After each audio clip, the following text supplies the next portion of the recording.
ஓம் சாந்தி. எல்லோரும் குஷியாக இருக்கிறீங்களா? 8/9/2025 சாக்கார முரளி பாப்தாதா சொல்கிறாங்க, இனிமையான குழந்தைகளே, புண்ணிய ஆத்மா ஆகணும் அப்படின்னா எவ்வளோ முடியுமோ அவ்வளோ நல்ல காரியங்கள், புண்ணிய காரியங்கள் பண்ணணும். ஸோ இங்கே பாபா வெளிப்படுத்துறது, பாபா நினைவில் இருக்கிறது, தெய்வீக குணங்களை வெளிப்படுத்துறது. ஸோ அதுதான் இங்கே புண்ணிய காரியம் இல்லையா? ஸோ அனைத்து வகையான சேவையும் சேவராக ஆகணும், ஆல்ரவுண்டு சேவாதாரியாக. தெய்வீக குணங்களை தாரணை பண்ணணும். கேள்வி: எந்த முயற்சி செய்கிறதன் மூலமாக குழந்தைங்க பல மடங்கு பணக்காரர்களாக ஆகிறீங்க? அதுக்கு பதில், இருக்கிறதுல மிகப்பெரிய முயற்சி எது தெரியுமா? உங்களுடைய கெட்ட பார்வையை நல்ல பார்வையாக மாற்றுறது தான். ஏன்னா கண்ணு தான் பயங்கரமாக ஏமாத்துது. அந்த கண்களை குற்றமற்றதாக பரிசுத்தமாக ஆக்கிறதுக்குத்தான் பாபா யுக்தி சொல்கிறார். என்ன அந்த யுக்தி? குழந்தைகளே, யாரை பார்த்தாலும் ஆத்மான்ற உணர்வில் பாருங்கள். அதுதான் ஆன்மீக பார்வைன்னு சொல்கிறது. தேகத்தை ஒருபொழுதும் பார்க்கக்கூடாது. நான் ஆத்மாங்கிற பயிற்சி உறுதி செய்யுங்க. ஏன்னா இந்த முயற்சி மூலமாக தான் நீங்கள் பல ஜென்மத்துக்கு பணக்காரராகிறீங்க. இந்த ஒன்றே ஒன்று தான் இல்லையா? காமத்தை வெல்வதனால் ஒட்டுமொத்த உலகத்தையும் வெல்றோம். ஸோ காமத்துக்கு மிகப்பெரிய வாசற்படி கண்கள் தான். ஸோ இதை தெரிஞ்சுக்கிட்டு, அந்த கண்கள் உடலை பார்க்கக்கூடாது, ஆத்மாவைத்தான் பார்க்கணும், ஆத்மா சகோதரனைத்தான் பார்க்கணும் அப்படிங்கிறதுல ரொம்ப ரொம்ப கவனம் கொடுக்கணும். பாடல்: மனிதர்களே பொறுமையாக இருங்கள், பரலோக ராஜ்யம் சமீபத்தில் இருக்கிறது, பொறுமையாக இருங்க. தோ வந்துடுச்சு பரலோக ராஜ்யம் அப்படின்னு இயேசு கூட சொல்கிறார் இல்லையா? பாபாவும் அதான் சொல்கிறார். இந்த துக்கம் நிரம்பிய உலகம் இன்னும் கொஞ்ச நேரம் தான் இருக்க போகுது, கொஞ்சம் சகிச்சுக்கோங்க அப்படின்னு சொல்கிறார். ஓம் சாந்தி.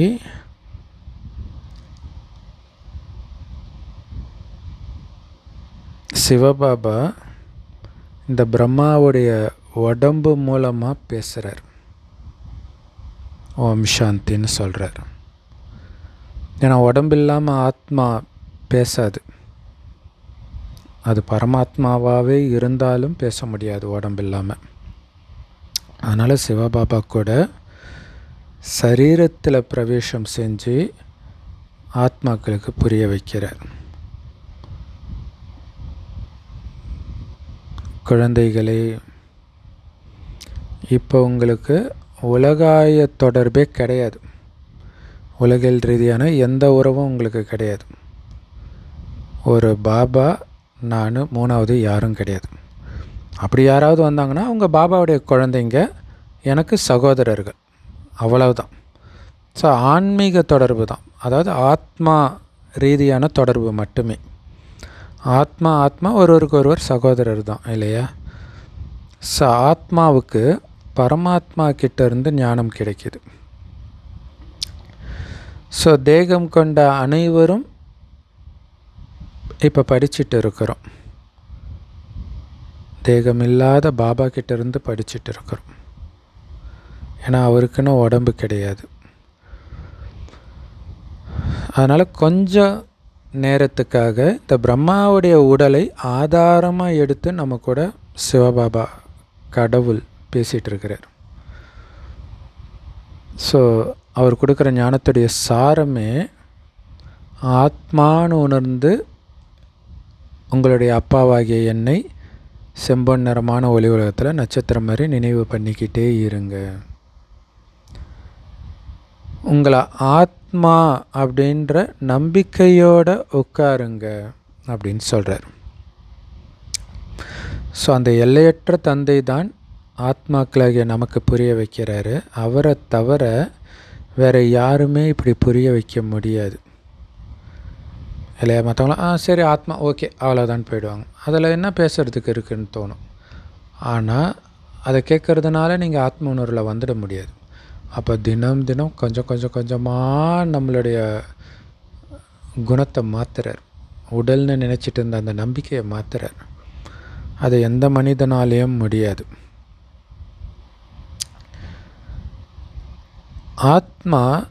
ஆத்மாவுக்கு எப்படி புரிய வைக்க முடியும்? ஏன்னா எந்த ஆத்மா கிட்டேயும் இந்த ஞானம் கிடையாது, பரமாத்மா கிட்ட மட்டும்தான் இருக்குது. அதனால் ஆத்மாக்களுக்கு இந்த உண்மையை புரிய வைக்கிறதுக்கு பரமாத்மா வேணும். அந்த பரமாத்மாவை யாருக்குமே தெரியல. திருமூர்த்தியில் கூட சிவன் பேரை நீக்கிட்டாங்க. பிரம்மா, விஷ்ணு, சங்கர் 3 பேரை காட்டுறாங்க, சிவனை காட்டலை. அப்போ பிரம்மா மூலமாக இந்த உலகத்தை யார் படைக்கிறா? ஏன்னா பிரம்மா ஒன்றும் புது உலகத்தை படைக்கலை.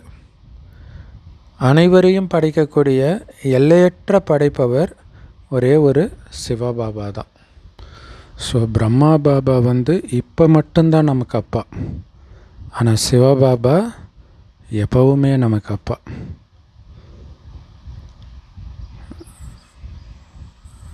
ஏன்னா சங்கமயுகம் முடிந்த பிறகு பிரம்மா பாபா இருக்க மாட்டார். அவருடைய பார்ட்டு மாறிடும், விஷ்ணுவாக பிறந்துடுவார். ஸோ சொர்க்கத்தில் லௌகீக தந்தை மட்டும்தான் இருப்பாங்க. பரலௌகீக தந்தை சிவபாபாவை பற்றி அங்கே யாருக்கும் தெரியாது. அதேமாதிரி அலௌகீக தந்தை பிரம்மா அங்கே கிடையாது. அவர் தான் அங்கே விஷ்ணு ஆகிடுறாரு இல்லையா? கலியுகத்தில் மட்டும்தான் லௌகீக தந்தையும் இருக்கிறாரு, அலௌகீக தந்தையும் இருக்கிறார்.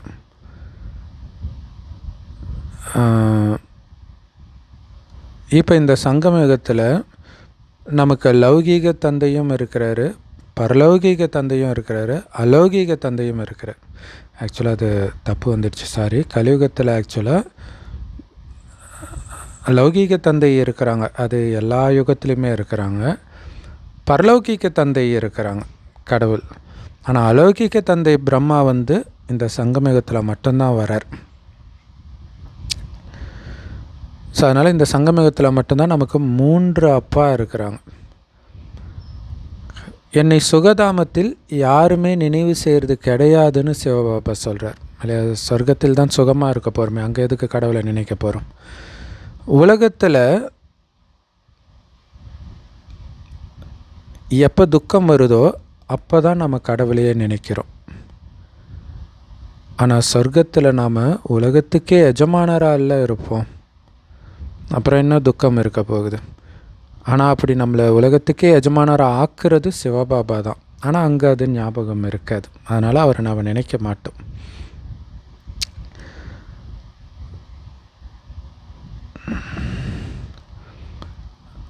சொர்க்கத்தில் வேறு எந்த கண்டமும் இருக்காது, எந்த நாடும் இருக்காது, ஒரே ஒரு பாரதம் தான் இருக்கும். ஏன்னா நிறைய நாடு இருக்கிறதுனால தானே அந்த நாட்டு பற்றுனால ஒரு நாடு இன்னொரு நாடு மேலே போர் தொடுக்குது. உலகம் ஃபுல்லாக இன்றைக்கி போருக்கு அதுதான் காரணமாக இருக்குது. அங்கே இருக்கிறதே பாரதம் மட்டும்தான். அப்போ எவ்வளோ அமைதியாக இருக்கும்? சூரிய வம்சத்தினர் மட்டும்தான் இருப்பாங்க. அது இன்னொரு முக்கியமான காரணம் இல்லையா? இப்போ பாரதமே இருந்தால் கூட நிறைய தர்மத்தை சார்ந்தவர்கள் இருக்கும்போது பிரச்சனை வரும். அங்கே இருக்கிறதே சூரிய வம்சத்தினர் மட்டும்தான், அப்பயும் பிரச்சனை கிடையாது. திரேதாயுகத்தில் சந்திர வம்சத்தினர் வருவாங்க. ஆனால் சந்திர வம்சத்தினர் இருக்கும்போது சூரிய வம்சத்தினர் இருக்க மாட்டாங்க, அதை புரிஞ்சுக்கணும் இல்லையா? அவங்களே சந்திர வம்சத்தினராக மாறிடுவாங்க திரேதாயுகத்தில். இப்போ பாபா சொல்கிறாங்க, குழந்தைகளே பொறுமையாக இருங்க, இன்னும் கொஞ்சம் காலம்தான் இந்த கலியுகத்தில் நீங்கள் இருக்க போகிறீங்க. ஸோ இங்கேருந்து நிரந்தரமாக விடுதலை அடைகிறதுக்குத்தான் நல்லா முயற்சி பண்ணுங்கன்றார். தெய்வீக குணங்களை தாரணை பண்ணணும். ஆனால் அசுர குணத்தை வெளிப்படுத்துகிற மாதிரி தான் கலியுகத்தின் அனைத்து விஷயங்களும் இருக்கும். ஆனால் உங்களுடைய மைண்டில் நாம் சொர்க்கத்துக்கு போயிட்டு இருக்கிறோம், சொர்க்கத்தில் மிக உயர்ந்த பதவி அடையணும், அதற்கு தெய்வீக குணங்கள் நிரம்பி இருக்கணும் அப்படிங்கிறது சதா ஞாபகப்படுத்திக்கிட்டே இருந்தால் மட்டுமே எப்படிப்பட்ட சோதனை வந்தாலும் அசுர குணத்தை வெளிப்படுத்தாமல் தெய்வீக குணத்தை மட்டுமே வெளிப்படுத்துவீங்க. தெய்வீக குணத்தை மட்டுமே வெளிப்படுத்தத்தான் தெய்வீக குணம் உங்களுக்குள்ள நல்ல ஆழமாக பதியும், தாரணை ஆகும். அப்படி ஆகலைன்னா பதவி குறைஞ்சிடும் சொர்க்கத்தில். ஏன்னா இது மிகப்பெரிய லாட்ரி சீட்டு இல்லையா? சொர்க்கமே கிடைக்குது, சொர்க்கத்தில் ராஜ பதவி கிடைக்கிது, அதிலும் மிக உயர்ந்த பதவி ஸ்ரீ நாராயணன் பதவியே கிடைக்கிது. இப்போ எப்படி கலியுகத்தில் டாக்டர் ஆகிறது, இன்ஜினியர் ஆகிறது, வக்கீல் ஆகிறது கூட ஒரு லாட்ரி அப்படின்னு சொல்கிறாங்க இல்லையா? அது ஒரு அதிர்ஷ்டம்னு சொல்கிறாங்க. ஏன்னா அதிகமாக சம்பாதிக்கிறாங்க இல்லையா? பலர் மேலே அதிகாரம் செலுத்துகிறாங்க. யார் நல்லா படித்து மற்றவர்களுக்கும் சொல்லி கொடுக்குறாங்களோ அவங்க தான் சொர்க்கத்தில் உயர்ந்த பதவியை அடைய முடியும். பாபாவை நினைவு செஞ்சுக்கிட்டே இருக்கிறதன் மூலமாக தான் உங்களுடைய பல ஜென்மத்தின் பாவம் அழியும். ஸோ பாவத்தை தான் விகர்மம்னு சொல்கிறோம், விநாசம்னா அழியிறதுன்னு அர்த்தம். ஸோ பாபாவை நினைவு செய்கிறதன் மூலம் விகர்மம் விநாசம் ஆகும். ஆனால் இப்படிப்பட்ட தந்தையையே அடிக்கடி மறந்துடுறீங்களே இல்லையா? பாவத்தை அழிச்சிட்டு தான் நீங்கள் சொர்க்கத்துக்கு போகணும். அப்போ பாபாவை மறக்கிறீங்கன்னா பாவத்தை அழிக்கணுன்றதே மறந்துடுறீங்கன்னு தானே அர்த்தம். அப்படி உங்களை மறக்க வைக்கிறது தான் மாயாவுடைய வேலையே. இதை ஞாபகப்படுத்துறத தான் அது மறக்க வைக்கிது. மற்றபடி ஞானத்தை மறக்க வைக்கிறது கிடையாது. நம்ம எப்போ கேட்டாலும் ஞானத்தை சொல்லுவோம் இல்லையா? ஆனால் எப்போவும் பாபா நினைவில் இருக்கிறோமான்னா இருக்கிறது கிடையாது. ஏன்னா நினைவைத்தான் மாயா மறக்க வச்சிடுது. சுய முன்னேற்றம் செய்யணும் அப்படின்னா சார்ட்டு வைங்கன்னு பாபா சொல்கிறார் இல்லையா? தினமும் எவ்வளோ நேரம் நினச்சேன், யாருக்காவது துக்கம் கொடுத்தேன்னா, எவ்வளோ சேவை செஞ்சேன், இதெல்லாம் சார்ட்டு எழுதுங்கன்றார். தினம் எழுதி நைட்டு தூங்கும்போது செக் பண்ணணும். முழு நாளும் ஏதாவது பாவக்காரியம் செஞ்சுருக்கிறேன்னா அப்படின்னு செக் பண்ணணும். ஒரு வேளை செஞ்சுருந்தால் 100 மடங்கு பாவமாயிடும். ஏன்னா பாவத்தை விடுவதற்கான ஞானத்தை அடைந்து கொண்டே பாவம் செஞ்சால் கண்டிப்பாக 100 மடங்கு தண்டனை கிடைக்கும். ஸோ இந்த யஜ்யத்தை பாதுகாக்கிறவர் சிவபாபா உட்கார்ந்துட்டுருக்கிறார். ஸோ அதனால் அவருடைய கட்டளைப்படி நடங்க, அதில் தான் உங்களுக்கு பாதுகாப்பு இருக்குது. ஸோ எங்கே உட்கார வச்சாலும் என்ன சாப்பிட கொடுத்தாலும் ஓகே பாபா நான் அங்கேயே உட்கார்றேன், நீங்கள் கொடுக்குறதே சாப்பிட்றேன் அப்படின்னு தான் நீங்கள் சொல்லணும். அப்படி தானே சொல்கிறீங்க? ஸோ மற்ற அனைத்து ஆசையும் விட்டுடணும். இல்லை நான் வசதியான வீட்டில் இருக்கணும், நல்ல சுவையான உணவு சாப்பிட்ணும், 36 வகை உணவு சாப்பிட்ணும், இந்த ஆசையெல்லாம் விட்டுடணும். இது ஒன்றும் சொர்க்கம் கிடையாது. இங்கேருந்து நீங்கள் தப்பிச்சு போகணுன்னா உங்களுக்கு இங்கே இருக்கிறது வெறுப்பு வரணும். இல்லாட்டினா இன்னும் பாவம் சேர்த்துக்கிட்டே இருப்பீங்க. அப்புறம் எப்படி ஆத்மா தூய்மையாகும்? ஏன்னா இந்த யஜ்யத்தில் எந்த பாவக்காரியமும் செய்யக்கூடாது. இங்கே நம்ம வந்ததே புண்ணிய ஆத்மாவாக ஆகிறதுக்கு தான். புண்ணிய ஆத்மாவை திருடுறது, ஏமாத்துறது போன்ற பாவக்காரியம் பண்ணலாமா? அதெல்லாம் பாவக்காரியம் தானே. ஸோ கேட்காம சாப்பிட்ற பொருளை எடுக்கிறதும் திருடுறது தான். சும்மா விளையாட்டுக்காக ஏமாத்துறது தான். அதை புரிஞ்சுக்கணும். ஏன்னா இன்றைக்கி விளையாட்டை ஏமாத்துறது போக போக சீரியஸாக ஏமாற்ற ஆரம்பிச்சிடுவீங்க, பழக்கமாயிடுது இல்லையா? மாயை பிரவேசம் செஞ்சிடுது. ரொம்ப எச்சரிக்கையாக இருக்கணும். அதுக்கப்புறம் யோகாவில் இருக்க முடியாது. இல்லை தவறான குணங்கள் உள்ளே வந்துடுச்சுன்னா பாபா நினைக்கவே முடியாது. ஞானமும் தாரணை ஆகாது. ஒருவேளை நான் மற்றவர்களுக்கு ஞானத்தை சொல்லலை, அதாவது ஞான கண்ணில்லாத குருடர்களுக்கு ஊன்றுகோலாக நான் ஆகலை அப்படின்னா எனக்கு என்ன பேர் கிடைக்கும், என்ன பதவி கிடைக்கும் அப்படின்னு உங்கள் மனசை நீங்களே கேளுங்க. அப்போ உங்களையும் குருடன் தான் சொல்ல முடியும் இல்லை. ஒரு குருடன் இன்னொரு குருடனுக்கு வழிகாட்ட முடியாது. அப்போ உங்களால் வழிகாட்ட முடியலன்னு என்ன அர்த்தம்? நீங்களும் குருடன் தானே அர்த்தம். ஸோ அதனால தான் திருதராஷ்டிரோடைய உதாரணம் சொல்லப்பட்டிருக்குது. குருடனுடைய குழந்தை குருடனே அப்படின்னு சொல்லுவாங்க. அதாவது துரியோதனன் இந்திரபிரஸ்தத்துக்கு போகும்பொழுது தரன் நினச்சி தண்ணியில் விழுந்துடுவான். ஸோ அப்போ திரௌபதி சிரிப்பா, குருடனுடைய மகன் குருடனே அப்படின்ட்டு. ஏன்னா அவங்க அப்பா பிறவி குருடர் இல்லையா.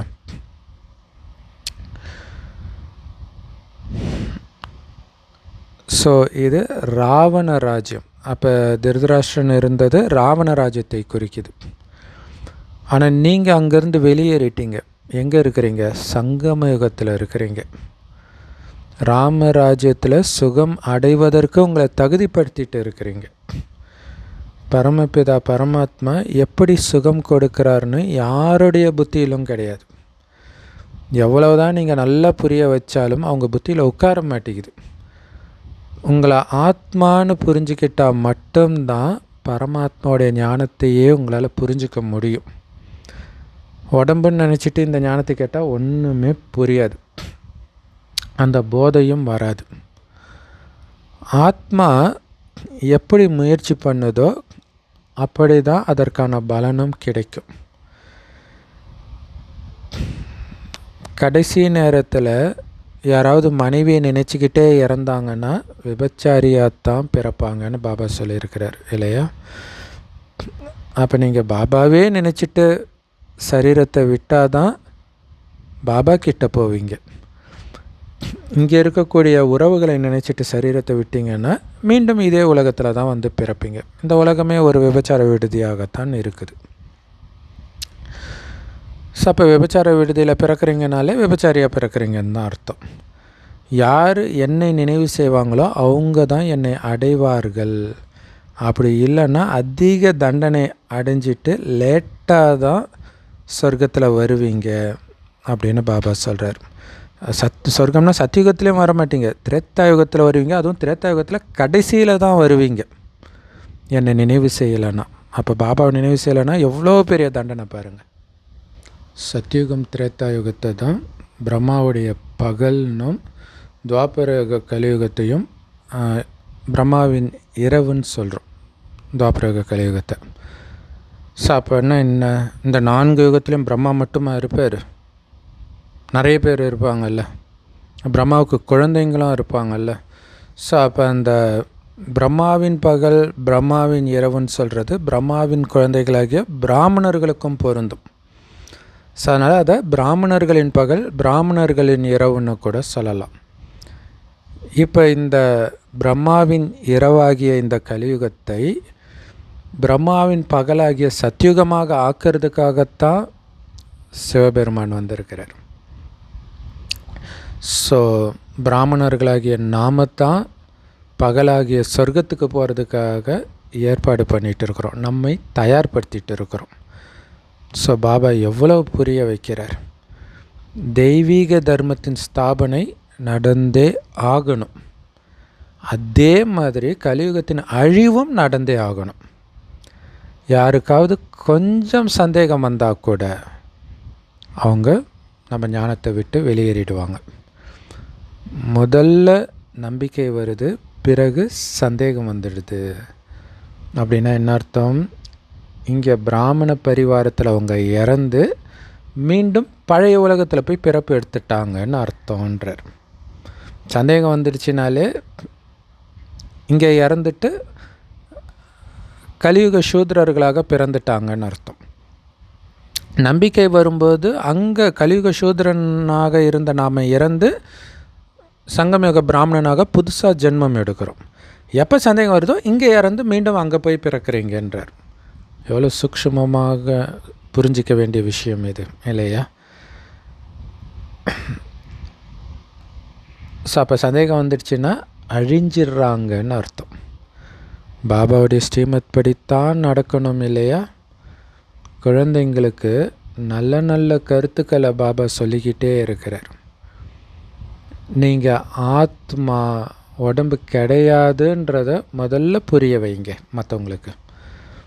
அப்படி இல்லைன்னா முழு லாட்டரியும் காணாமல் போயிடும். ஏன்னா முதல் பாடமே நீங்கள் உடம்பு கிடையாது ஆத்மான்றது தான். ஆனால் அதுக்கு முன்னாடி இதை சொல்லி கொடுக்கறது கடவுள், நம்முடைய அப்பா அப்படின்றத சொல்லும்போது தான் அவங்களுக்கு நிச்சய புத்தியே வரும். இந்த ஞானத்தையே காது கொடுத்து கேட்பாங்க. ஏன்னா உடம்புன்னு நினச்சாலே நீ பாவம் தான் செஞ்சுட்டு இருக்க போகிறீங்க. ஆத்மானு உணர முயற்சி பண்ணும்பொழுதே அடிக்கடி பாவம் செஞ்சுட்டு இருக்கிறோம். அப்போ ஆத்மான்ற உணர்வே இல்லைன்னா எவ்வளோ பாவம் செய்வோம். அப்போ முழு லாட்ரி சீட்டும் இழந்துடுறாங்கன்னு அர்த்தம்.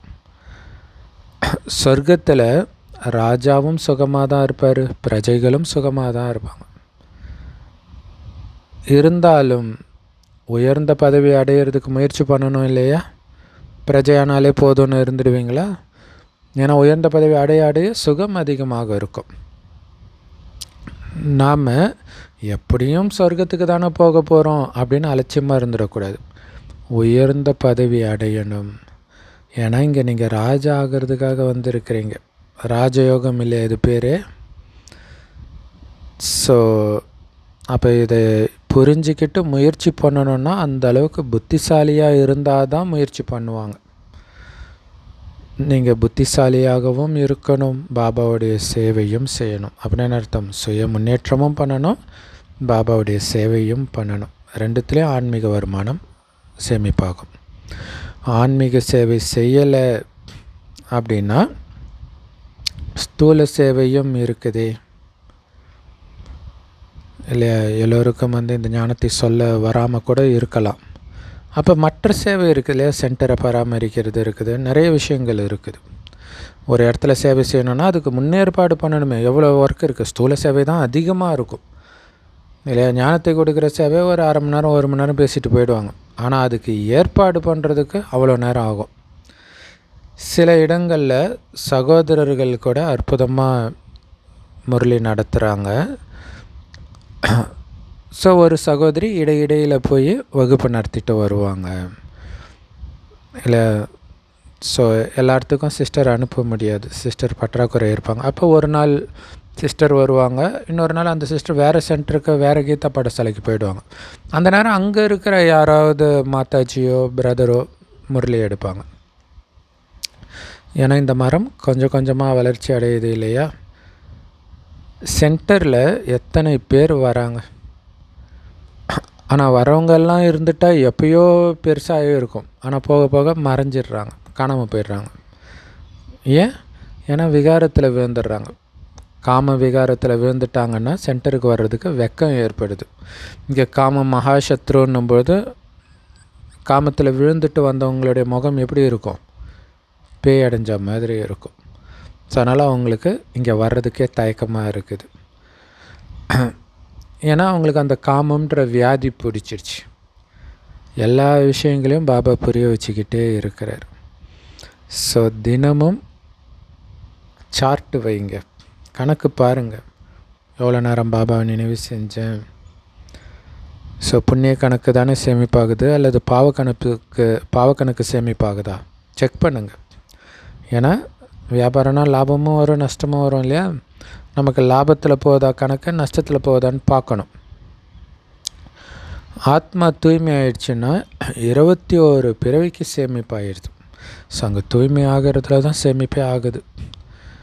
பாபாவுடைய நினைவின் மூலமாக தான் சேமிப்பு ஏற்படும், பாவங்கள் அழியும். ரெண்டுத்துக்குமே ஆதாரம் என்ன? பாபாவுடைய நினைவு தான். ஏ பதித்த பாவனா, பாபா எங்களை தூய்மையாக்குங்கன்னு கூப்பிட்றாங்கல்ல. யாரும் எங்களை உலகத்துக்கே எஜமானராக்குங்கன்னு கூப்பிட்றது கிடையாது. அவங்களுக்கு தெரியாது கடவுள் நம்மளை உலகத்துக்கே எஜமானர் ஆக்குவார், ஒரு காலத்தில் நாம் உலகத்துக்கே எஜமானராக தான் இருந்தோம் அப்படின்னு யாருக்குமே தெரியாது. இந்த துக்கத்தில் தப்பிச்சா போதும், எங்களை காப்பாற்றுங்க அப்படின்னு தான் கூப்பிட்றாங்க. முக்தி, ஜீவன் முக்தி, இந்த 2 இடமுமே தூய்மையான உலகம்னு நமக்கு தெரியும். முக்தினா பரந்தாமம், ஆத்மாக்கள் வசிக்கிற இடம். ஜீவன் முக்தினா சொர்க்கம், ஜீவாத்மாக்கள், அதாவது உடல் கொண்டு சொர்க்கத்திற்கு வந்து சுகத்தை அனுபவிக்கிற இடம்தான் ஜீவன் முக்தின்னு சொல்கிறது. ரெண்டுமே தூய்மையான உலகம். நாம் முக்திக்கான ஆஸ்தியையும் அடையிறோம், ஜீவன் முக்திக்கான ஆஸ்தியும் அடையிறோம்னு நமக்கு இப்போ தெரியும். யார் இந்த ஞானத்தை முழுசாக படிக்கலையோ அவங்க சொர்க்கத்தில் கடைசியில் தான் வருவாங்க, அதாவது திரேதாயுகத்தின் இறுதியில் தான் வருவாங்க. ஸோ இந்த ஞானத்துக்கு அவ்வளோ முக்கியத்துவம் கொடுக்கணும். சொர்க்கத்துக்கு எல்லோருமே அவங்களுக்கான நேரத்தில் வருவாங்க. எல்லா விஷயங்களும் புரிய வைக்கப்படுது. உடனே யாருமே புரிஞ்சிக்க முடியாது. நீங்கள் பாபாவை நினைக்கிறதுக்கு உங்களுக்கு இங்கே எவ்வளவு நேரம் கிடைக்கிது. ஸோ அந்த நேரத்தை வந்து நம்ம நல்லா பயன்படுத்திக்கணும். மதுபன்லேயும் சரி சென்டர்லேயும் சரி. ஸோ யார் வந்தாலும் முதல்ல உங்களை ஆத்மான்னு புரிஞ்சுக்கோங்கன்னு சொல்லுங்கள். அதுதான் ரொம்ப முக்கியமான விஷயம். ஏன்னா என்கிட்ட கூட ஒரு பிரதர் கேட்டார், பிரம்மகுமாரிகள் வந்து உடம்புலேருந்து ஆத்மாவை பிரிக்கிற பயிற்சி பண்ணுறாங்களாமே, அது எப்படி? ஸோ அப்போ அது அவருக்கு புரிஞ்சிருக்குது. உடம்புலேருந்து ஆத்மானு விலகி இருக்கிறது அதுதான் இங்கே கற்றுக் கொடுக்கப்படுதுன்ட்டு. ஸோ அதை வந்து அவங்களுக்கு புரிய வச்சவங்க ஆழமாக பதிய வச்சுருக்கிறாங்க.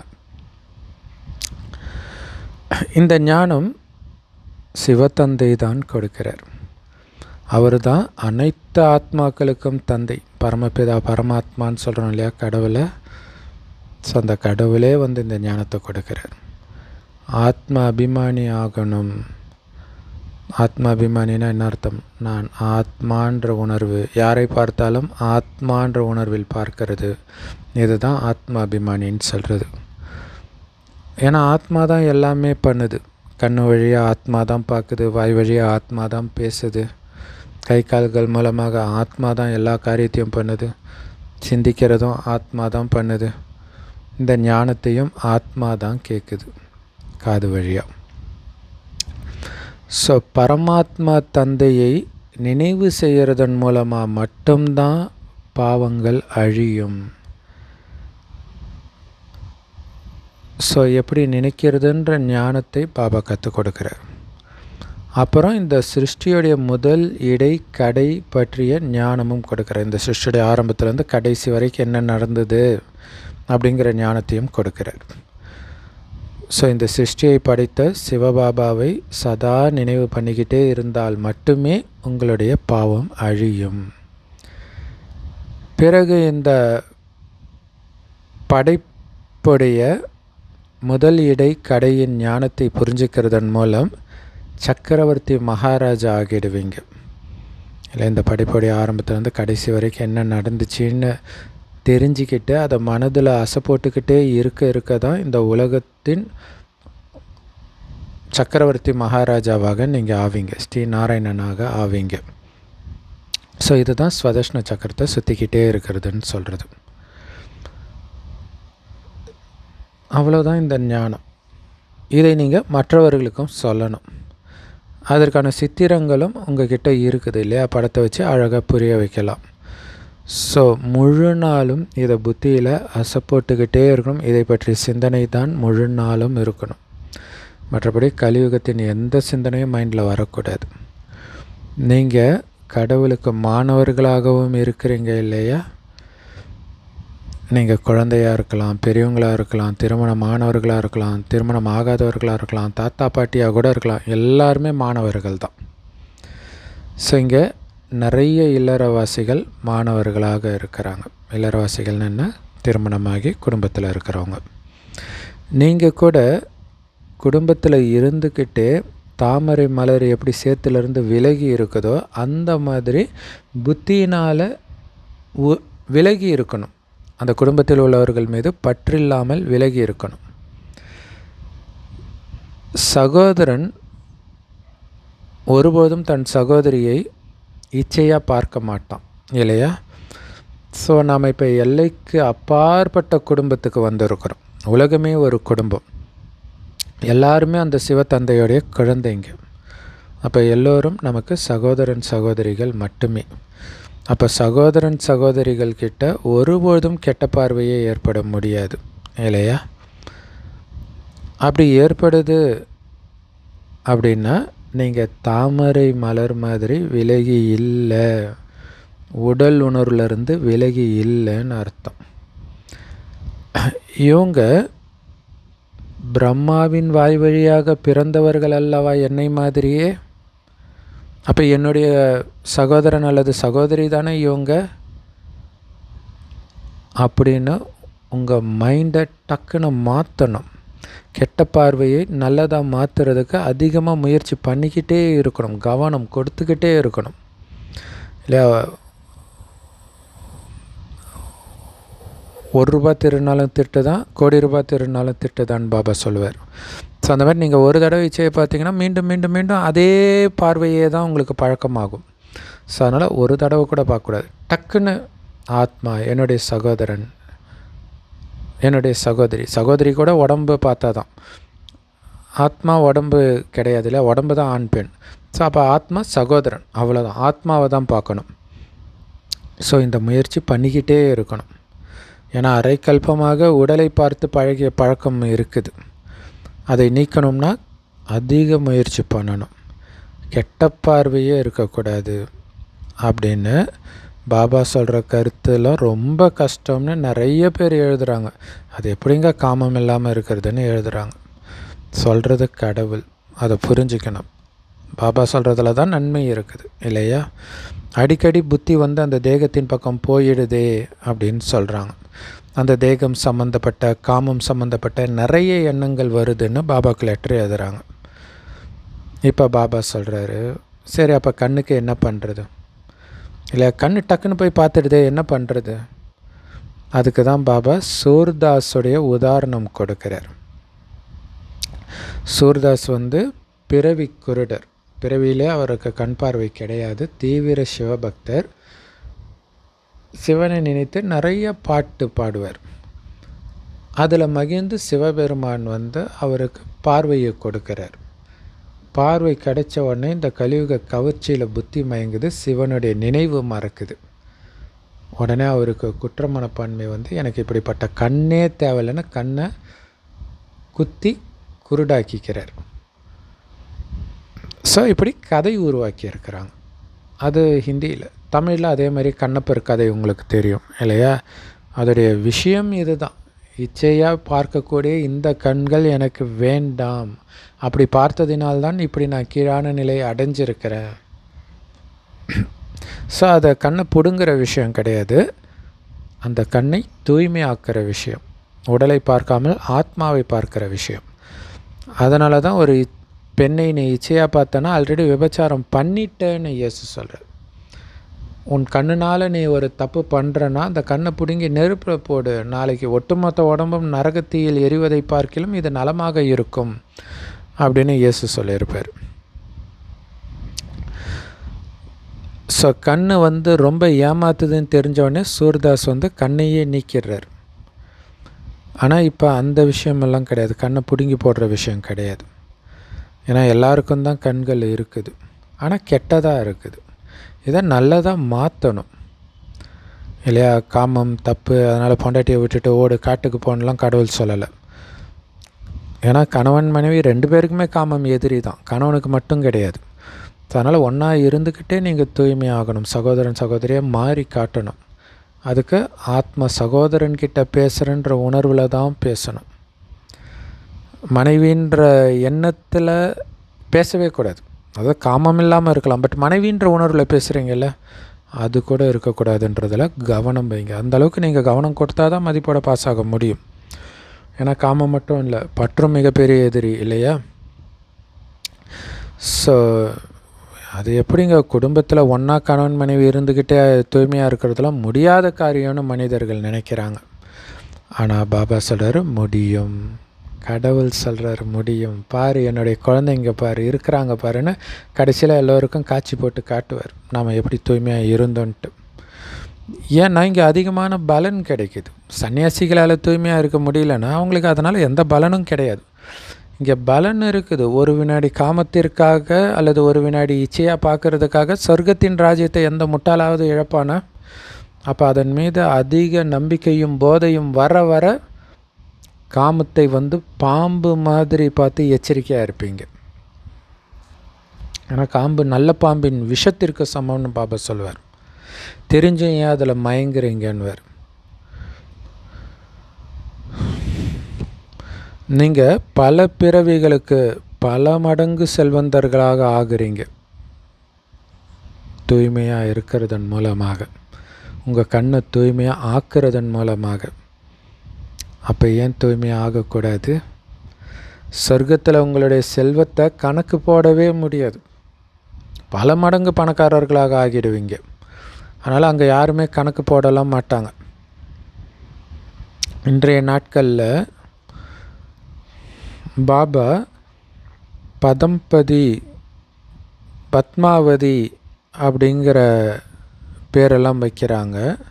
ஸோ பாபா வைக்கிறார் குழந்தைங்களுக்கு பதம்பதி பத்மாவதி அப்படின்ட்டு. ஸோ அப்படின்னு அர்த்தம் பல கோடி மடங்கு ஒவ்வொரு அடியிலும் சம்பாதிப்பவர்கள்னு அர்த்தம். பத்மாவதினா தாமரையில் வீற்றிருப்பவர் அப்படின்னு அர்த்தம். ஏன்னா நம்ம தாமரை மாதிரி விலகி இருக்கிறோம் குடும்பத்தில் இருந்தாலும். நீங்கள் எண்ணிலடங்காத செல்வத்தின் அதிபதியாக செல்வந்தர்களாக ஆகுறீங்க. அங்கே உங்களுடைய செல்வத்தை கணக்கிடவே முடியாது, கணக்கிடவும் மாட்டாங்க. எப்போ இந்த ரூபா பைசாலாம் உருவாக்குறாங்களோ அப்போ தான் கணக்கிடுறாங்க. அங்கே தங்கம் வெள்ளி போன்ற நாணயங்கள் உங்களுக்கு காரியங்களுக்கு பயன்படும் இல்லையா? தங்கம் வெள்ளியெல்லாம் இல்லாததுனால தான் இன்றைக்கி ரூபாவை அச்சடிக்கிறாங்க நோட் பேப்பரில். இப்போ அதுவுமே பற்றாக்குறைப்பில் இருக்குது, டிஜிட்டல் ஆக்கிட்டாங்க. ஆனால் அங்கே தங்க காசு இருக்கும். எப்படி இருக்கும் யோசிச்சுப்பாங்க. எவ்வளோ பணக்காரராக நம்ம இருந்திருப்போம். நம்ம கையினால் அந்த தங்க காசை தொட்டு இருக்கிறோம்.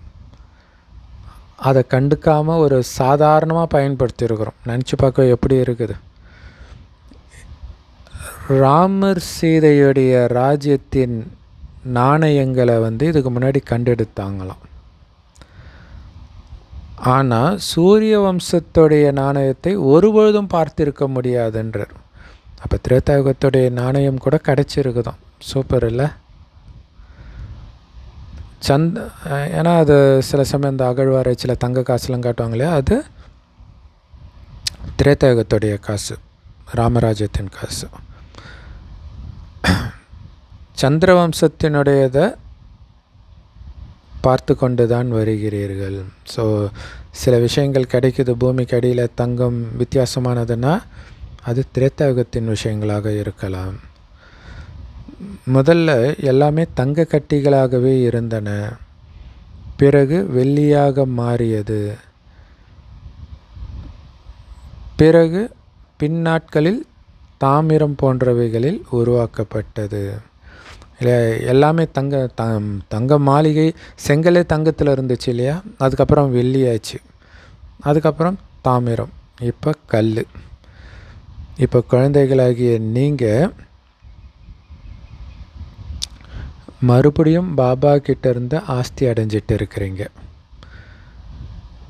சத்தியுகத்தில் என்ன வழக்கங்கள் இருக்குமோ அதுதான் நடக்கும். இப்போ அங்கே போகிறதுக்கு நீங்கள் சுய முயற்சி பண்ணணும். அதுதான் சுய புருஷார்த்தம்னு சொல்கிறோம். தூய்மை ஆகணும் பாபா நினைவில் இருந்து, அவ்வளோதான் முயற்சி. ஒன்றும் கஷ்டம் கிடையாது. ஆனாலும் இந்த முயற்சியை ரொம்ப கம்மியானவர்கள் தான் பண்ணுவாங்க. அதனால தான் சொர்க்கத்தில் ரொம்ப கம்மியானவங்க தான் இருப்பாங்க. ஆனால் ஆயுள் ரொம்ப நீண்டதாக இருக்கும். 150 வருடம் எப்படி இருக்கும் யோசிச்சு பாருங்கள். எந்த நோயும் இருக்காது, அகால மரணமும் இருக்காது, திடீர் மரணம்லாம் கிடையாது. கம்பல்சரி ஆவரேஜாக 150 வருடம் இருப்போம். 150 வருடம் முன்ன பின்ன இருக்கும், அவ்வளோதான். ஸோ இப்போ தூய்மை ஆகிறதன் மூலமாக காலன் மீது நாம் வெற்றி அடைகிறோன்னு புரிஞ்சிருக்கிறோம். சொர்க்கத்தில் மரணம்ன்ற பேரே இருக்காது. அதை அமரலோகம்னு சொல்லுவோம். அமரலோகம்னு என்ன அர்த்தம்? மரணம் இல்லாத உலகம். ஆனால் இந்த கலியுகமோ மரணலோகம். அமரலோகத்தில் ஐயோ ஐயோன்னு யாரும் அலற மாட்டாங்க இறந்தாலோ அல்லது எதுக்காகவோ. ஏன்னா அந்த மாதிரி அலறக்கூடிய விஷயமும் அங்கே நடக்காது. யாராவது வயோதிகராகி இறக்குறாங்க அப்படின்னா அவங்க இறக்குறவங்களுக்கும் சரி மற்றவங்களுக்கும் சரி ரொம்ப சந்தோஷப்படுவாங்க. ஏன்னா அவங்க போய் இன்னொரு குழந்தையா பிறக்க போகிறாங்க அப்படின்னு சந்தோஷம் தானே. இறக்க போகிறவங்களுக்கு கூட நான் போய் சின்ன குழந்தையாக பிறக்க போகிறேன்னு சந்தோஷமாக சரீரத்தை விடுவாங்க. ஆனால் இங்கே இறக்குறாங்க அப்படின்ற வந்துட்டாலே அழ ஆரம்பிச்சிடுறாங்க. உங்களுக்கு எவ்வளவு நல்ல ஞானம் கிடைக்கிது.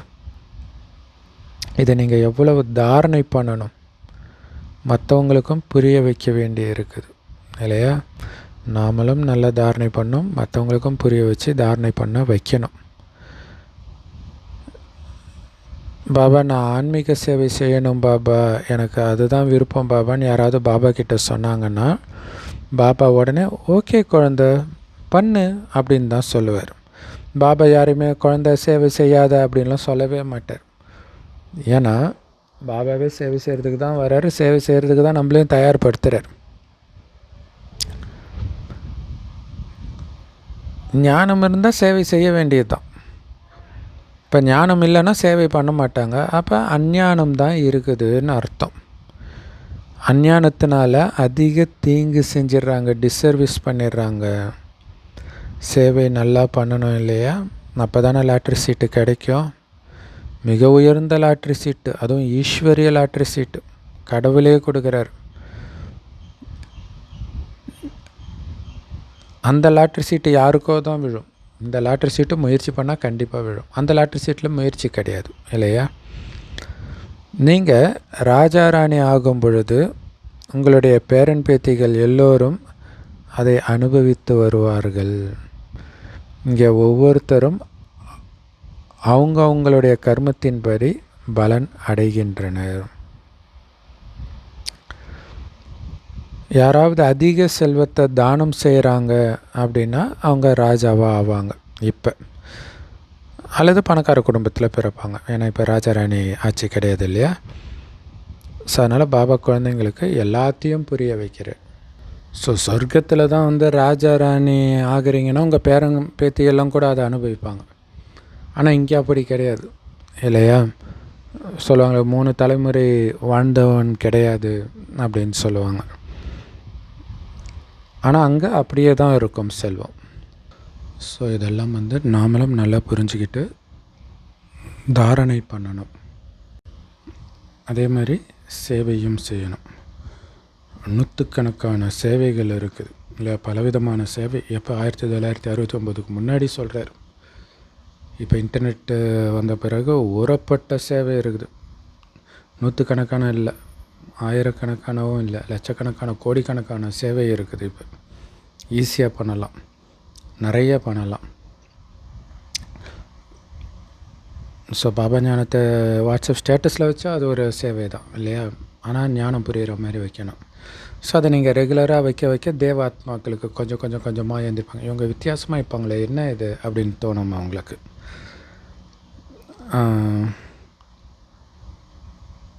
சில இடங்களில் பக்தி உணர்வுடையவர்கள் நிறைய இருப்பாங்க இல்லையா. ஸோ அதிக பக்தி செஞ்சுருந்தால் கண்டிப்பாக ஞானத்தையும் ஏற்றுக்குவாங்க. ஸோ அதிக பக்தி உள்ளவர்கள் அந்த கோயில் இருக்கக்கூடிய இடங்கள் அங்கெல்லாம் அதிகமாக வருவாங்க. காசி அந்த மாதிரி இடங்கள். இது இல்லாமல் பிராமணர்கள் வாழக்கூடிய அக்ரஹாரம் இந்த மாதிரி இடத்துலலாம் போய் நம்ம ஞானத்தை கொடுக்கலாம். ஸோ அவங்க முகத்தை பார்த்து நம்ம புரிஞ்சிக்க முடியும். கேட்கும்போது குஷி அடைவாங்க. இவங்க நம்ம தேவதை தர்மத்தை சார்ந்தவங்கன்னு நம்ம கண்டுபிடிச்சிடலாம். அந்த ஒரு ஆர்வத்தோடு கேட்பாங்க. யார் இதை புரிஞ்சிக்கலையோ அவங்க அங்கே இங்கேன்னு பார்த்துக்கிட்டு இருப்பாங்க, அல்லது கண்ணை மூடிட்டு சும்மா உட்காந்துக்குவாங்க. அப்போ புரிஞ்சிக்கலாம் அவங்க தேவதை தர்மத்தை சார்ந்தவங்க கிடையாது அப்படின்ட்டு. பாபா எல்லாத்தையுமே பார்க்குறாரு.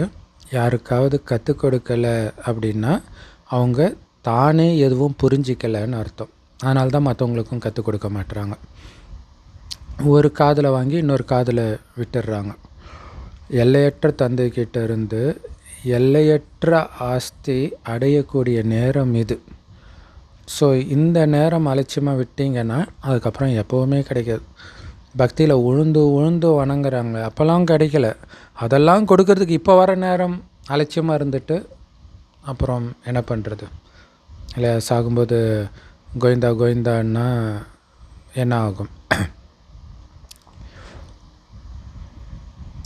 ஸோ எந்த அளவுக்கு நீங்கள் அடையிறீங்களோ அந்த அளவுக்கு ஜென்ம ஜென்மங்களுக்கு ஒவ்வொரு கல்பத்திலையும் உங்களுக்கு கிடச்சிக்கிட்டே இருக்கும், இப்போ அடையிறத வச்சு தான். ஸோ அதனால் இது வந்து சம்பாதிக்கிற நேரம். இல்லை, இளமையில் சம்பாதிக்கணுன்னுவாங்க இல்லையா, இளமை இப்போ தான் ஆத்மாவுக்கு. இதோடைய இந்த வருமானத்தின் ஆதாரத்தில் தான் 5000 வருடம் அதோடைய வாழ்க்கை இருக்க போகுது. அப்படி இல்லை, அலட்சியமாக இருந்துட்டிங்கன்னா கடைசியில் வருத்தப்படுவீங்க. ஏன்னா அந்த கல்பம் முழுவதும் அவங்க கீழான நிலையிலே இருக்கிறத காட்சி கிடைக்கும்போது எப்படி இருக்கும்? கொடுமையாக இருக்காது. பிறகு எல்லாருக்கும் சாட்சாத்காரம் ஏற்படும். நான் முழுமையாக படிக்கலையே, அதனால் என்னால் எந்த பதவியும் அடைய முடியலையே அப்படின்னு வருத்தப்படுவாங்க. அப்புறம் அவங்க என்ன பதவி அடைவாங்க யோசிச்சு பாருங்கள். வேலைக்காரனாக சாதாரண பிரஜையாக தான் ஆவாங்க. இங்கே ராஜ்யம் உருவாகிட்டு இருக்குது. ஸோ இந்த ராஜ்யத்துக்கு எப்படியெல்லாம் நீங்கள் உதவி செய்கிறீங்களோ, உங்களையும் அந்த ராஜ்யத்துக்கு தகுதிப்படுத்திக்கிறீங்களோ அதன்படி தான் உங்களுக்கு பலன் கிடைக்கும். புது உலகத்துக்காக உலகத்திலேயே நீங்கள் மட்டும்தான் முயற்சி பண்ணிகிட்டு இருக்கிறீங்க. மற்றவங்களாம் இங்கே சம்பாதிக்கிற விஷயத்தை பற்றி தான் யோசிச்சுட்ருக்குறாங்களே தவிர புது உலகத்துக்காக சம்பாதிச்சு வைக்கணுன்றதை பற்றி எண்ணமே இல்லாமல் இருக்கிறாங்க. மனிதர்கள் தானம் புண்ணியம் பண்ணுறது எல்லாமே இந்த உலகத்தில் அனுபவிக்கிறதுக்காகத்தான். இந்த பழைய உலகத்தில் இது பொதுவான விஷயம், எல்லோரும் தான் பண்ணிகிட்டு இருக்கிறாங்க. அவங்க என்ன நினச்சிக்கிறாங்க, ஒரு தானம் புண்ணியம் பண்ணால் நம்ம நல்ல காரியம் பண்ணுறோம், அன்னதானம் பண்ணுறது எவ்வளோ பெரிய விஷயம், இப்படி நினச்சிட்டு இருக்கிறாங்க. கண்டிப்பாக அதோடைய பலன் வந்து அடுத்த ஒரு பிறவி கிடைக்கும். ஆனால் உங்களுக்கு மட்டும்தான் 21 பிறவிக்கான பலனை இப்போவே சேர்த்து வைக்கிறீங்க. அவங்களுக்கு அதோடைய பலன் கிடைத்தாலும் கூட அடுத்த ஜென்மத்தில் அவங்க சந்தோஷமாக இருப்பாங்கன்னு சொல்ல முடியாது. இல்லை, நிறைய தானம் புண்ணியம் பண்ணுறாங்கன்னா பணக்கார குடும்பத்தில் பிறப்பாங்க, அவ்வளோதான். நோய் வரும், நம்பிக்கை துரோகம் நடக்கும், திடீர் மரணம் வரும், எவ்வளோ கஷ்டம் வருது. ஆனால் எந்த கஷ்டமும் இல்லாமல் சதா ஆனந்தமாக இருக்கக்கூடிய உலகத்தில் 21 பிறவிக்கு சுகத்தை அனுபவிக்கிறதுக்காக இப்போ நாம் சேர்த்து வைக்கிறோம். அதனால் எவ்வளவு முடியுமோ அவ்வளவு நல்ல காரியங்கள் செய்யுங்க பாபாவின் வழிப்படி. அதுதான் ஸ்ரீமத் படி. ஸ்ரீனா உயர்ந்த, மத்துனா வழி. ஸோ பாபாவுடைய உயர்ந்த வழிப்படி உயர்ந்த காரியம் செய்யுங்க. ஆல்ரவுண்டு சேவாதாரி ஆகுங்கள். எல்லா விதமான நல்ல காரியமும் பண்ணணும், எல்லா விதமான சேவையும் செய்யணும். நம்பர் 1 ஞானி ஆத்மாவாக, நம்பர் 1 யோகி ஆத்மாவாக ஆகணும். ஸோ ஞானியாகவும் இருக்கணும், யோகியாகவும் இருக்கணும். ஏன்னா நல்ல நல்ல ஞானி ஆத்மாக்களை, மகாரதிகளை சொற்பொழிவுக்காக கூப்பிடுறாங்க இல்லையா. யார் எல்லா விதமான சேவையும் செய்கிறாங்களோ அவங்க தான் புண்ணிய ஆத்மாவாக ஆகிறாங்க. ஏன்னா நமக்கு நிறைய பாடம் இருக்குது இல்லையா. ஞானம், யோகம், சேவை, தாரணை எல்லாத்துலேயும் பக்காவாக இருக்கணும். யோகத்தில் இருந்து, யோகம்னா என்ன, பாபாவுடைய நினைவு தான். ஸோ பாபாவுடைய நினைவில் இருந்து எந்த காரியம் செஞ்சாலும் உங்களுக்கு நல்ல மார்க் கிடைக்கும் இல்லையா. நீங்கள் சேவை செய்கிறதுக்கு 1 மடங்கு பலன்னா, நினைவோடு அந்த சேவை செய்யும்போது 1000 மடங்கு பலன் கிடைக்கும். அதனால் நான் சேவை செய்கிறேன்னா அல்லது சாப்பிட்டுட்டு தூங்குறேன்னான்னு உங்களை நீங்களே செக் பண்ணுங்கள். அப்படின்னு என்ன அர்த்தம்? எந்த சேவையும் செய்யாமல் நேரத்தை வீணாக்கிட்டு இருக்கிறேன்னா அப்படின்னு உங்களை நீங்களே கேளுங்க. ஸோ இங்கே இந்த படிப்பு மட்டும்தான் நமக்கு வேலையே, வேறு எந்த விஷயமும் கிடையாது. சங்கமத்தில் வந்ததே தேவதை ஆகிறதுக்கான படிப்பு படிக்க. நீங்கள் தான் மனிதன்லேருந்து தேவதையாக, நரன்லேருந்து நாராயணனாக மாறிட்டு இருக்கிறீங்க. ஸோ இதுதான் நாராயணன் ஆகிற கதை. அமர கதையும் இது தான். 3வது கண் கொடுக்கிற கதையும் இது தான். மனிதர்கள் பொய்யான கதையை தான் போய் கேட்டுட்டு இருக்கிறாங்க. ஒரு சிவத்தந்தையை தவிர 3வது கண் வேறு யாருமே கொடுக்க முடியாது. இப்போ உங்களுக்கு 3வது கண் கிடச்சிருக்குது. இதன் மூலமாக தான் நீங்கள் சிருஷ்டியுடைய முதல் இடைக்கடையை தெரிஞ்சுக்கிறீங்க இல்லை? கடந்த காலத்தில் என்ன நடந்துச்சு, இப்போ என்ன நடக்குது, எதிர்காலத்தில் என்ன நடக்க போகுது, முக்காலமும் உணர்ந்தவர் ஆகிறோம் பாபா கொடுக்குற ஞானத்தின் மூலமாக, ஞானம் என்கிற 3வது கண்ணின் மூலமாக. ஸோ இந்த படிப்பில் குமாரிகள் தீவிர வேகத்தில் போகணுன்ற. குமார்னால் திருமணமாகாத ஆண்கள், குமாரிகள்னால் திருமணமாகாத பெண்கள். ஸோ தீவிர வேகத்தில் போகணும். ஏன்னா அவங்களுக்கு எந்த தடையும் கிடையாது, பந்தனம் கிடையாது. கீதையின் பகவான் யார் அப்படின்னு மற்றவங்க கிட்ட கேளுங்க படத்தை காட்டி. ஏன்னா முக்கியமான விஷயமே கீதையுடைய பகவான் யாருன்னு நிரூபிக்கிறதுல தான் இருக்குது. பகவான் ஒரே ஒருத்தராக தானே இருக்க முடியும். அவர் மூலமாக தான் ஜீவன் முக்திக்கான ஆஸ்தி கிடைக்கிது. நாம் அங்கே வசிக்கக்கூடியவர்கள் எங்கே? பரந்தாமத்தில். ஏன்னா நம்ம ஆத்மா இல்லையா, அதுதான் நம்ம வீடு. பரந்தாமம் தான் ஆத்மாக்களின் வீடு. மற்றபடி இந்த பூமி நாம் நடிக்கிறதுக்காக வந்த இடம், பிளேயிங் கிரவுண்ட். இது முதல்ல சுகத்தின் பாகம்தான் நடக்குது சத்தியுகத்தில். பிறகு நடித்து அழுக்காயிட்டும். குழந்தைங்க விளையாடி உடம்பெல்லாம் அழுக்காகுது, ட்ரெஸ்ஸெல்லாம் அழுக்காகுது இல்லையா, அந்த மாதிரி அழுக்காயிடுச்சு ஆத்மா. இப்போ எப்படி ஆத்மாவை தூய்மையாக்குறது? தூய்மையாக்கக்கூடியவரோ ஒரே ஒரு சிவத்தந்தை தான். ஸோ நாளடைவில் குழந்தைகளாகி உங்களுடைய மனநிலை ரொம்ப நல்லா ஆகிடும்ன்றார். ஸோ பாபாவும் ஒவ்வொரு விதமாக புரிய வச்சுக்கிட்டே இருக்கிறார். இங்கே முக்கியமான விஷயமே, எந்த அளவுக்கு பாபாவை நினைக்கிறீங்களோ அந்த அளவுக்கு ஜென்மங்களின் பாவம் அழிஞ்சிடும். அதனால் நான் எவ்வளவு நேரம் பாபாவை நினைக்கிறேன் அப்படின்னு உங்களை நீங்களே கேட்டுக்கிட்டே இருக்கணும். ஸோ அதுக்கு சார்ட்டு எழுதணும், எவ்வளோ நேரம் நினச்சேன்னு. அது ரொம்ப நல்லது. ஏன்னா உங்களை நீங்களே முன்னேற்றிக்கணும். இப்போ தான் முன்னேறதுக்கான வழி, சொர்க்கத்தின் ஆஸ்தியை அடையிறதுக்கான ஒரே நேரம் இது மட்டும்தான். அதனால் உங்கள் மேலே நீங்களே கருணை காட்டுங்க. உங்களுடைய நடத்தையை ரொம்ப கவனமாக பார்த்து சீர்திருத்திக்கிட்டே இருக்கணும், கவனம் கொடுத்துக்கிட்டே இருக்கணும். சத்தியுகத்தில் எப்படி இருப்பேன்? சத்தியுகத்தில் இந்த மாதிரி கோபப்படுவேன்னா? அங்கே கோபப்படுத்துகிற சூழ்நிலை இருக்காது, ஆனால் இங்கே இருக்கும் தான். ஆனாலும் சத்தியுகத்தின் குணம் அந்த மனநிலை அப்படியே இருக்கணும். அந்த ஆனந்தமான மனநிலை தான் எப்போவுமே இருக்கணும். ஒருவேளை நாம் தப்பு பண்ணிக்கிட்டே இருக்கிறோம் அப்படின்னா நம்மளுடைய ரெஜிஸ்டர் கெட்டு போயிடும், நன்னடத்தை ரெஜிஸ்டர் கெட்டு போயிடும். ஏன்னா இங்கே நடத்தைகள் தெய்வீகமானதாக இருக்கணும். அதுக்கு தான் சங்கமயுக பிராமணர்கள் ஆகி இருக்கிறோம். ஸோ நமக்கு எது சாப்பிட கிடைச்சாலும், எங்கே உட்கார வச்சாலும் நாம் திருப்தியாக இருக்கணும். ஏன்னா பாபா நீங்கள் என்ன கட்டளை கொடுக்குறீங்களோ நாங்கள் அப்படியே செய்கிறோம் அப்படின்னு சத்தியம் பண்ணிட்டு வந்திருக்கிறோம். அதை புரிஞ்சுக்கணும். கண்டிப்பாக பாபா ஒரு உடம்பு மூலமாக தானே கட்டளை கொடுப்பார். சொர்க்கவாசல்ன்ற வார்த்தை நல்லா இருக்குது. இதுதான் சொர்க்கம் போகிறதுக்கான வாசல். இது சங்கமயுகம்.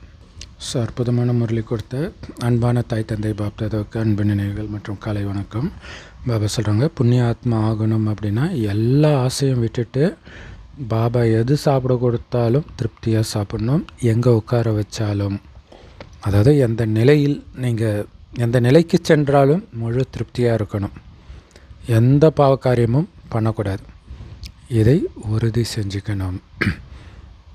நமக்கு ஈஸ்வரிய லாட்ரி சீட்டு கிடச்சிருக்குது. ஆனால் அதை அடையணும் அப்படின்னா ஆன்மீக சேவையில் பிஸியாக இருக்கணும். ஞானத்தை நீங்களும் நல்லா தாரணை பண்ணி மற்றவர்களுக்கும் தாரணை பண்ண வைக்கணும். இதில் நல்ல மார்க் வாங்கணும் அப்படின்னா எந்த காரியம் பண்ணாலும் பாபா நினைவில் இருந்து பண்ணணும். வரதானம்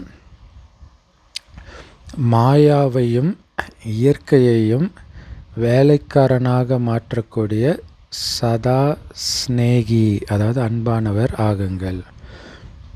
அதுக்கு விளக்கம், எந்த குழந்தை சதா ஸ்நேகியாக அன்பாக இருக்கிறாங்களோ அந்த குழந்தைங்க எப்போவுமே அன்பில் மூழ்கி இருக்கிறதுனால, அதாவது பாபாவுடைய அன்பில் மூழ்கி இருக்கிறதுனால, உழைப்பு, கஷ்டம், இந்த ரெண்டுத்துல இருந்தும் எப்போவுமே தப்பிச்சு இருப்பாங்க இல்லையா? அன்பிலே மூழ்கி இருக்கிறனால உழைப்பாகவே எதுவும் அனுபவமாகாது, கஷ்டமாகவே எதுவும் அனுபவமாகாது. அவங்களுக்கு முன்னாடி மாயை, இயற்கை இந்த ரெண்டும் இப்போதுலேருந்தே வேலைக்காரன் ஆகிடும். யார் முன்னாடி? பாபா அன்பிலேயே மூழ்கி இருக்கிற குழந்தைங்க முன்னாடி. அதாவது எந்த குழந்தை எப்போவுமே பாபா அன்பில் மூழ்கி இருக்கிற ஸ்நேகி குழந்தையாக இருக்குதோ அந்த குழந்தை தான் எஜமானன் ஆகுது. ஏன்னா எஜமானன் சொல்கிறத தானே மாயா கேட்கும், இயற்கை கேட்கும். ஸோ அதனால தான் கேட்குது, அவங்களுக்கு அடிமையாகுது. மாயையும் இயற்கையும் சதா ஸ்நேகியாக இருக்கக்கூடிய குழந்தைங்களுடைய நேரத்தையும் எண்ணத்தையும் தன் வசம் ஈர்க்கும் தைரியத்தை இழந்துடுது. இல்லை, மனிதர்கள் எல்லாருடைய நேரத்தையும் மாயை தன் பக்கம் இழுக்குது, இயற்கை தன் பக்கம் இழுக்குது, அவங்களுடைய எண்ணத்தை இழுக்குது. மாயை பற்றிய எண்ணங்கள் தான் எல்லாம் உருவாக்கிட்டு இருக்கிறாங்க. ஆனால் பாபாவின் அன்பில் மூழ்கி இருக்கக்கூடிய குழந்தைங்களுடைய எண்ணத்தில் கூட மாயா இருக்காது. அப்போ அவங்களுடைய நேரம் வீணாகாது. அதனால் அவங்களுடைய ஒவ்வொரு நேரமும் ஒவ்வொரு எண்ணமும் ஒன்று பாபாவுடைய நினைவை பற்றியதாகவோ அல்லது சேவை பற்றியதாகவோ மட்டும்தான் இருக்கும். அந்த மாதிரி பாபா அன்பில் மூழ்கிய ஸ்நேகி ஆத்மாக்களுடைய மனநிலை ஒரு தந்தையை தவிர வேறு யாருமே இல்லை அப்படிங்கிற மகிமைக்குரியதாக இருக்கும் இல்லையா? ஒரு தந்தையை தவிர எனக்கு வேறு யாரும் இல்லைன்னு ஒரு மகிமை இருக்குது இல்லையா? அதுதான் உங்களுடைய மனநிலையாகவே இருக்கும். பாபா அன்பில் மூழ்கியவர்களுடைய மனநிலை. அவங்களுக்கு பாபா தான் உலகமே. அதனால் அவங்க இந்த உலகத்தில் எதுக்குமே எண்ணத்தால் கூட அடிமையாக மாட்டாங்க. செம பவர்ஃபுல்லான வரதானம் இல்லையா? நேற்று வரதானத்துலேயும் இது வந்தது, அதோடைய கண்டினியூஷன் மாதிரி இப்போ வருது. ஸ்லோகன்: யார் ஞானம் நிரம்பிய குழந்தையோ அந்த குழந்தைக்கு கஷ்டம் கூட ஒரு பொழுதுபோக்காக விளையாட்டாக அனுபவமாகுமா. அது ஒரு என்டர்டெயின்மெண்ட்டாக தான் அதுக்கு அனுபவமாகும் கஷ்டமெல்லாம். யாருக்கு? ஞானம் நிரம்பிய குழந்தைக்கு. ஏன்னா அதுக்கு தெரியும், நான் அங்கேருந்து இங்கே விளையாட தான் வந்திருக்கிறேன், இங்கே ஏதோ விளையாடுறாங்க, எனக்கு தெரிஞ்சிடுச்சு, நான் தெளிஞ்சிட்டேன், நான் வெறும் ஆத்மா, அந்த உடம்பே நான் கிடையாது, இந்த உடலில் இருக்கக்கூடிய உறவுகள் எப்படி என்னுடையவர்களாக இருக்க முடியும், நான் விலகி பார்க்குறேன். ஸோ அப்போ அவங்களுக்கு அது விளையாட்டாக தான் அனுபவமாகும். உடம்புன்னு நினைக்கிறவங்களுக்கு தான் அந்த பற்று பந்தனம், அங்கே ஏதாவது ஆச்சுன்னா இவங்க துடிப்பாங்க, இவங்களுக்கு ஏதாவது ஒன்றுனா அவங்க துடிப்பாங்க. ஆனால் ஆத்மா தான் நான் அப்படிங்கிற ஞானத்தில் மூழ்கிய குழந்தைக்கு எதுவுமே துக்கத்தை கொடுக்காது. அவ்யக்த இஷாரா: ஈடுபாடு என்னும் அக்னியை மூட்டி பாபாவுடைய நினைவுன்ற யோகத்தை ஜுவாலா ரூபமாக்குங்கள். ஜுவாலா ரூபம்னா எரிமலை ரூபமாக்குங்கள். இந்த பழைய கலியுகம் பட்டுப்போன மரம் மாதிரி. ஸோ அதை நாம் எரித்து சாம்பலாக்கணும். அதுக்கு என்ன பண்ணணும்? கூட்டு தியானத்தினால யோக அக்னியை கொழுந்து விட்டு எரிய செய்யுங்கள். பட்டின்னு சொல்கிறோம் இல்லையா, ஒன்றா சேர்ந்து யோகா பண்ணுறது இல்லை. ஒரு பெரிய மரத்தை எரிக்கணும்னா நிறைய நெருப்பு தேவைப்படும் இல்லையா? அது மாதிரி இந்த ஒட்டுமொத்த உலகமே பட்டுப்போன மரம் மாதிரி. ஸோ அதை இப்போ எரியணும். உங்களுடைய யோக அக்னியின் மூலமாக தான் அது எரியும். ஸோ அதனால் பாபாவுடைய நினைவை தீவிரப்படுத்துங்க. ஸோ பாபாவோட உங்களுடைய நினைவு எப்போவுமே இணைஞ்சு இருக்கிறது தான் ஜுவாலா ரூபம், வேறு ஒன்றும் கிடையாது. பாபாவோட புத்தி இணைஞ்சு இருக்கணும் எப்போவுமே. ஒருவேளை